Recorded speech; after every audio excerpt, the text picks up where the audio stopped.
It's a lot of fun out here outside of the USA. Probably 100 kids here camping out before tomorrow's big game. As you can see, all of these tents lined up, some of them with air mattresses inside.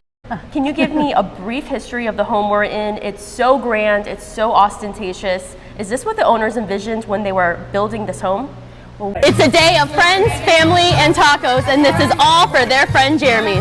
Preparations for tomorrow are certainly underway. I mean, do you hear that band right behind me? And that's all we know right now, Karen. We don't know whether it was a man or a female or how old that person was. We do know they're conducting their investigations, and when we get more information, we'll let you know.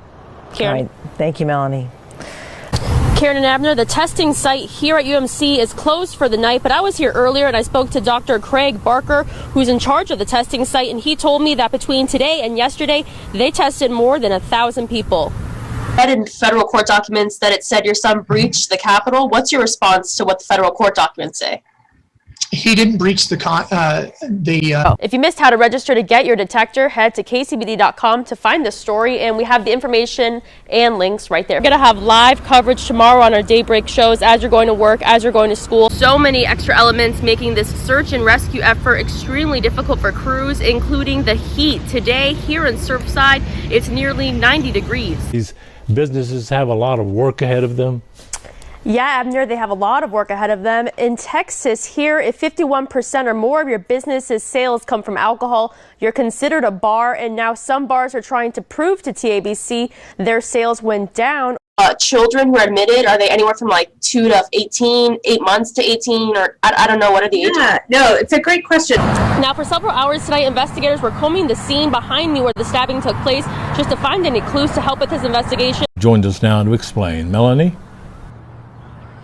Karen and Abner, anyone who's planning to come to the vigil that starts at 7 o'clock, there's still time to come, and now police are urging you to park in these parking lots across the street of the vigil. These parking lots are northwest of the loop. Evan Velasquez was a normal 8th grader who, after school, liked to play tennis until his life was interrupted by COVID-19. But he recovered, or so they thought.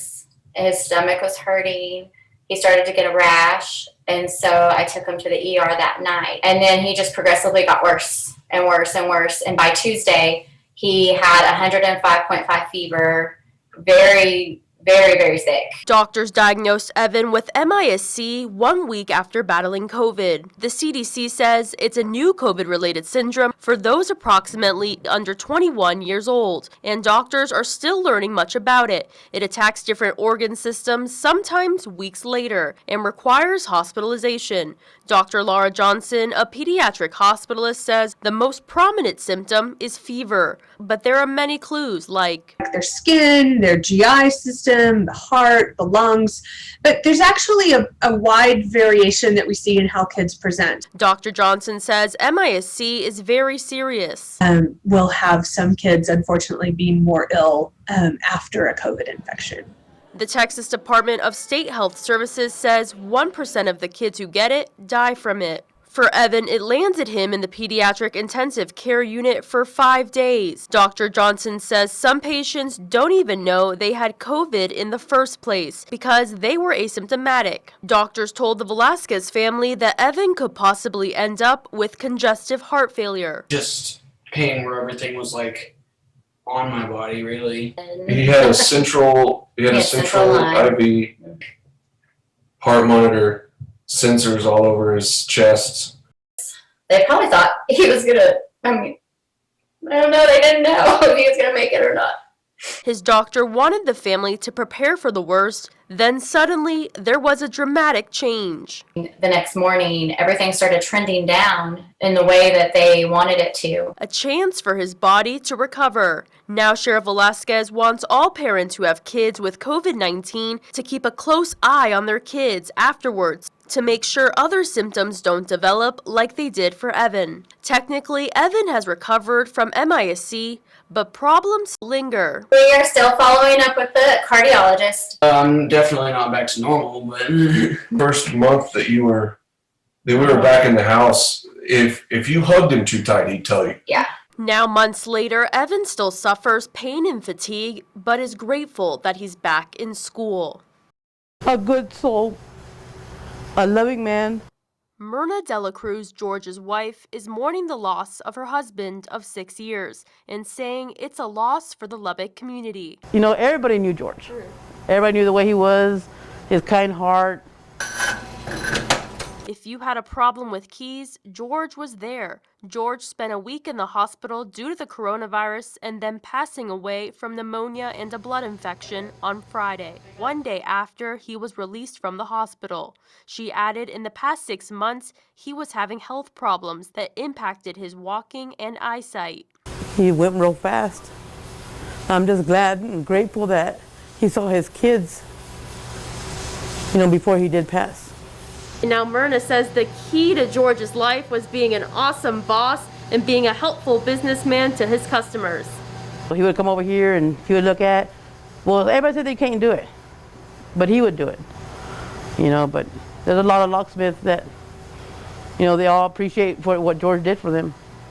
You know, people that he's known that he's helped out when they didn't have enough money to pay for it, but he's like, you know what, you know, I'll do it. Later, come pay me. Now she wants everyone to take this virus seriously, knowing how it can break a family. And she wants to carry on his legacy by keeping the store open.